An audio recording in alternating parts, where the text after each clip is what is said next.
अस्सलाम वालेकुम students, welcome to Education World. आज की वीडियो में हमने MTH 301 का लेक्चर नंबर 33 करना है, जिसमें मज़ीद हम कुछ एग्जांपल्स देखेंगे और ग्रीन्स थ्योरम को डिस्कस करेंगे। तो पहली एग्जांपल है हमारे पास I इज़ इक्वल टू, आपको इंटीग्रल दिया हुआ है from A to B, 2 points भी गिवन है।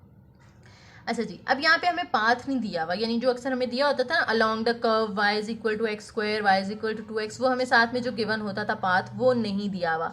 तो जब पाथ नहीं दिया जाता फिर हमने क्या करना होता है कि देखना होता है कि इंटीग्रेंट जो है हमारा ये वाला, क्या ये एग्जैक्ट डिफरेंशियल है या नहीं है। ठीक है, तो हम पहले इसको देख लेते हैं कि क्या ये एग्जैक्ट डिफरेंशियल है।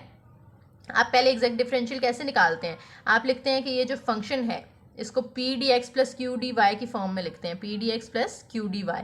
तो जो पी होता है वो एक्स डी एक्स के साथ होता है, तो पी हमारा आ जाएगा 3y और डी एक्स के साथ 3x प्लस 2y है, वो आपने क्यू लिख लेना है। ठीक है, अब इनकी इंटीग्रेशन करनी है क्योंकि हमें फंक्शन z फाइंड करना है। तो उसके लिए हम क्या करेंगे, इंटीग्रेशन पी डी एक्स और इंटीग्रेशन पी डी वाई। तो p की डी एक्स के अकॉर्डिंग इंटीग्रेशन करें, 3y तो कॉन्स्टेंट है, अंदर 1 बचेगा, 1 की इंटीग्रेशन x हो जाएगी 3xy।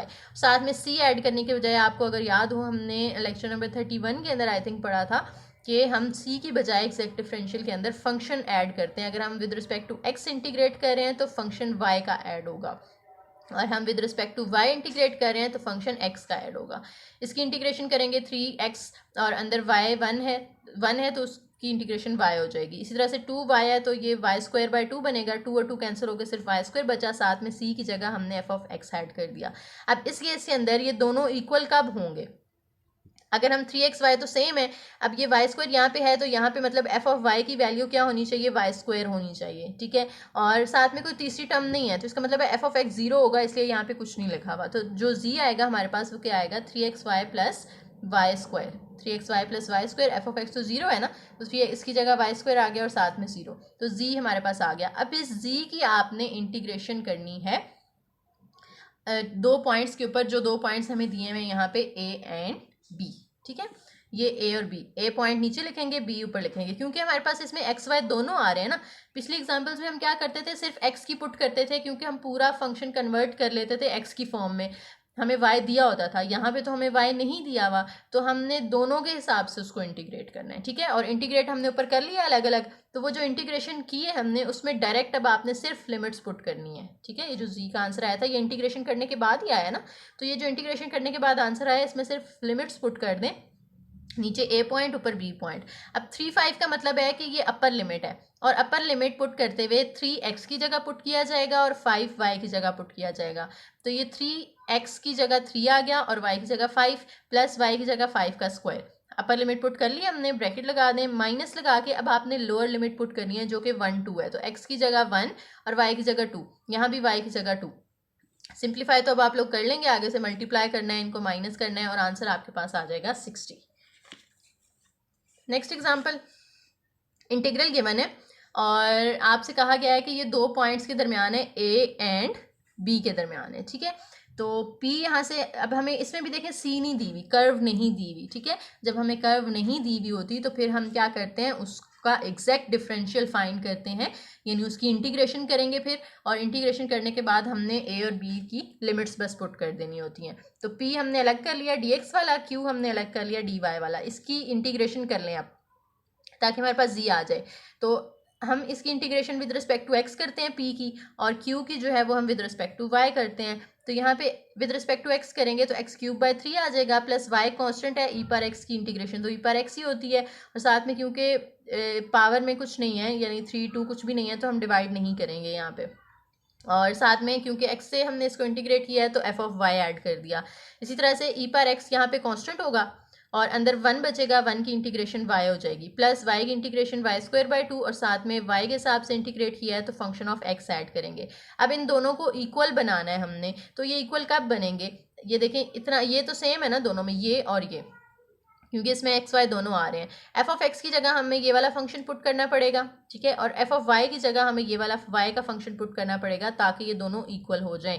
एफ ऑफ वाई का मतलब है कि सिर्फ वाई वाला फंक्शन कौन सा है, इसमें एक्स की कोई वैल्यू नहीं होनी चाहिए, तो ये है जिसके अंदर कोई एक्स नहीं है। और एफ ऑफ एक्स का मतलब है कि यहाँ से आपने वो फंक्शन लेना है जिसमें वाई की कोई वैल्यू नहीं होनी चाहिए, तो वो ये वाला फंक्शन है। ठीक है, तो इनको इक्वल बनाने के लिए हमने क्या किया, x cube by 3 as it is, y e power x भी एज इट इज़। तो एफ ऑफ वाई की जगह हमने इधर से वाई वाला फंक्शन उठा लेना है, वाई स्क्वायर बाई 2, और यहाँ एफ ऑफ एक्स की जगह अगर हम एक्स क्यूब बाई 3 पुट करें तो ये दोनों इक्वल हो जाते हैं, तो उसको हमने एक दफ़ा लिख लिया। अब हमने इंटीग्रेशन कर लिया है, जस्ट इसके अंदर आपने लिमिट्स पुट कर देनी है, लोअर लिमिट ए की वैल्यू और ऊपर लिमिट बी की वैल्यू। अब ये आपने अपर लिमिट पुट करते हुए एक्स की जगह 1 और वाई की जगह 2 पुट करना है, तो 1 cube by 3 plus 2 into e power 1 minus y की जगह 2 का square over 2 minus lower limit put करते हुए एक्स की जगह 0 आ जाएगा, यहाँ 0 आ जाएगा, यहाँ ई पावर 0 आएगा, और वाई की जगह आपने क्या पुट करना है, 1 पुट करना है, इधर भी y की जगह 1 का स्क्वायर ओवर 2।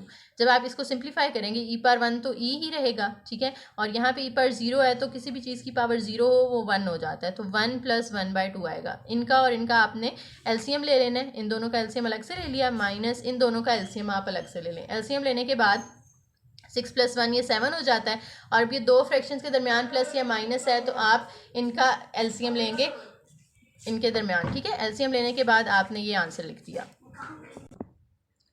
उसके बाद हमारे पास यहाँ पे p D x plus Q D y अगर एग्जैक्ट डिफरेंशियल हो, ठीक है, यहाँ से हमें रिजल्ट एक मिल रहा है कि अगर ये एग्जैक्ट डिफरेंशियल है तो फिर हम क्या करते हैं कि जो आई होता है P D x plus Q D y वो इंडिपेंडेंट ऑफ पाथ होता है, यानी वो पाथ पे डिपेंड नहीं करता अगर एग्जैक्ट डिफरेंशियल है। एग्जैक्ट डिफरेंशियल कैसे होता है, हमने देखा था ना कि डेरिवेटिव्स इक्वल आने चाहिए। आप p का डेरिवेटिव लें with respect to partial derivative लें विद रिस्पेक्ट टू y और q का पार्शियल डेरिवेटिव लें विद रिस्पेक्ट टू x, तो दोनों के आंसर इक्वल आने चाहिए, फिर वो एग्जैक्ट डिफरेंशियल होता है। तो अगर वो एग्जैक्ट डिफरेंशियल है एक फंक्शन तो फिर वो पाथ पे डिपेंड नहीं करता, और जब आप क्लोज इंटरवल पे उसकी इंटीग्रेशन करते हैं तो उसका आंसर 0 आता है। ये दो चीज़ें बताती हैं कि वो एग्जैक्ट डिफरेंशियल है। अब एग्जैक्ट डिफरेंशियल इन 3 इंडिपेंडेंट वेरिएबल्स, अभी तक तो हम दो के अंदर देख रहे थे ना, पी एक्स वाली वैल्यू होती है और क्यू वाई डी वाई वाली वैल्यू होती है। अगर 3 आ जाएं तो फिर क्या करते हैं, फिर डी इज इक्वल होता है P D x plus Q D y plus r d डब्ल्यू। यहाँ पे हम जी क्यों नहीं लिख रहे, क्योंकि जी हम इस साइड पे यूज़ कर रहे हैं ना, तो हम एक ही यहाँ पे या इधर जी लिखते हैं या इधर, तो उसको डिफ्रेंशिएट करने के लिए हमने डब्ल्यू एक अलग यहाँ पे वेरिएबल यूज़ कर लिया। अब ये एग्जैक्ट डिफरेंशियल कब होगा, उसमें तो 2 थे तो इजी था हमारे लिए, लेकिन इसमें 3 आ गए हैं, तो इसमें तीनों का किसी भी तरह से आप डिफरेंशियल लेना तो आंसर 0 आना चाहिए। यहाँ पे ज़रा ध्यान से समझिएगा, देखें आप पहले p को q के साथ सॉल्व करें, तो p के साथ x है और q के साथ y है, यानी p को आपने विद रिस्पेक्ट टू y कर देना है, वो वाला वेरिएबल यूज़ करना है, और q को विद रिस्पेक्ट टू x करना है, ठीक है। p को विद रिस्पेक्ट टू y और q को विद रिस्पेक्ट टू x, दोनों का आंसर सेम आना चाहिए, ठीक है। p और q हो गए।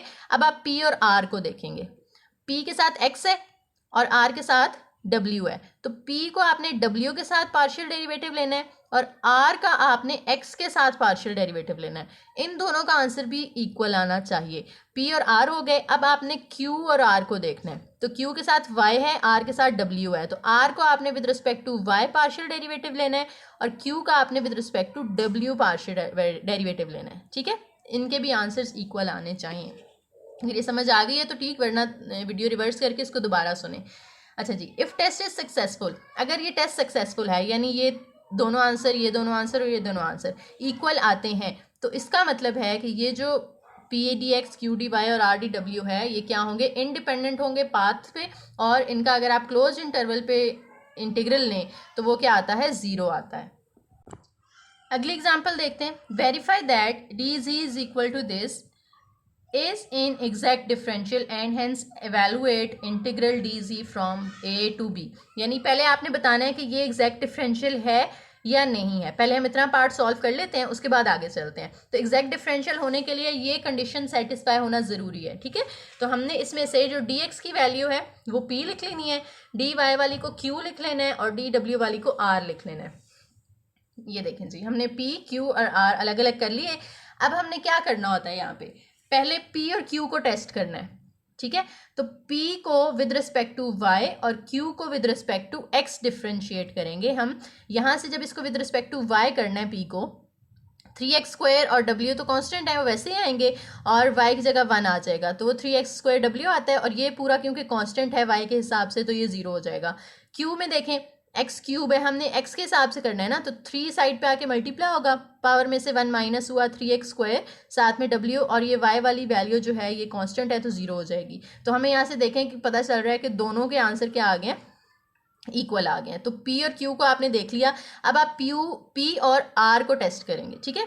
पी और आर को आपने जब टेस्ट करना है यहाँ पे, तो पी की वैल्यू देखें, हमने इसको partial derivative with respect to डब्ल्यू लेना पड़ेगा और आर का partial derivative with respect to x लेना पड़ेगा। तो इसको जब आप विद रिस्पेक्ट टू डब्ल्यू करते हैं तो 3x² वाई आता है, डब्ल्यू की जगह 1, और ये कांस्टेंट है तो 0 हो जाएगा।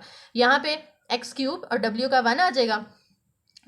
सॉरी, इसको विद रिस्पेक्ट टू एक्स कर रहे हैं ना हम, आर को, तो x³ वाई है, 3x² वाई आ जाएगा और 1 का 0 हो जाएगा। इन दोनों का भी आंसर देखें तो इक्वल आ रहा है।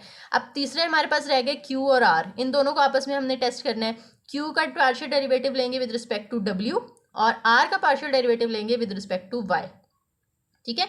ये भी आपने देख लेने हैं, जब आप डेरिवेटिव लेंगे तो तीनों का आंसर क्या आ जाएगा, दोनों का x³ आ जाएगा और ये भी दोनों इक्वल हैं। तो यहाँ से हमें पता चल रहा है कि ये एग्जैक्ट डिफरेंशियल है, ठीक है। एक कंडीशन तो सेटिस्फाई हो गई। उसके बाद स्टेटमेंट का दूसरा पार्ट क्या था, इवेलुएट करें integral d g from a to b, यानी आपने डी जी का इंटीग्रल लेना है। तो डी जी का इंटीग्रल लेने के लिए जैसे हमने पिछली एग्जांपल्स में किया, पी डी एक्स का इंटीग्रल अलग लेंगे, क्यू डी वाई का अलग लेंगे, आर डी वाई का अलग लेंगे, फिर तीनों को कंपेयर करेंगे कि क्या क्या वैल्यूज होनी चाहिए। एक फंक्शन जी बनाएंगे और उसमें आपने लिमिट्स पुट करनी होती हैं बस।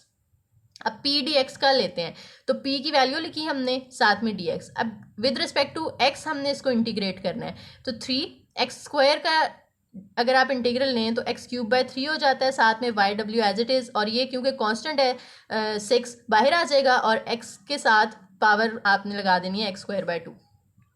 अब यहाँ पे 3 से कैंसिल, x³ y/w बचा, प्लस 2 3 6 होता है, 3x² आ गया। अब हमने क्योंकि x के हिसाब से इसको इंटीग्रेट किया है तो y और w के साथ में आपने कांस्टेंट फंक्शंस ऐड कर देने हैं, ठीक है। यानी c की नहीं लिखना आपने इंटीग्रेशन के बाद, c की जगह अब x के अलावा कौन कौन से बचते हैं हमारे पास, y और w है ना, तो वो दोनों आपने यहाँ पे ऐड कर देना। नोटेशन अलग रखनी है, एक को अगर स्मॉल लिख रहे हैं तो दूसरे को कैपिटल लिखते हैं। अब q की आपने इंटीग्रेशन करनी है, तो q की वैल्यू लिखी, dy y के हिसाब से इसको इंटीग्रेट करना है।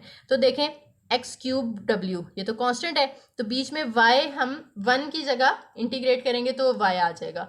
8 है, y की इंटीग्रेशन y²/2 होती है, यहाँ से भी जो कटिंग होती है कर दें। और उसके बाद क्योंकि हमने y के हिसाब से इसको इंटीग्रेट किया है तो w और x ये दोनों साथ में ऐड होंगे, ठीक है। और w को हमने ऊपर कैपिटल से शो किया था ना, तो यहाँ भी कैपिटल से करें। x वाला हमने ऊपर नहीं लिखा हुआ, इसको आप कोई नया नाम दे दें, g ऑफ x दे दें, h ऑफ x, जो मर्जी दे दें। उसके बाद r को इंटीग्रेट करना है आपने विद रिस्पेक्ट टू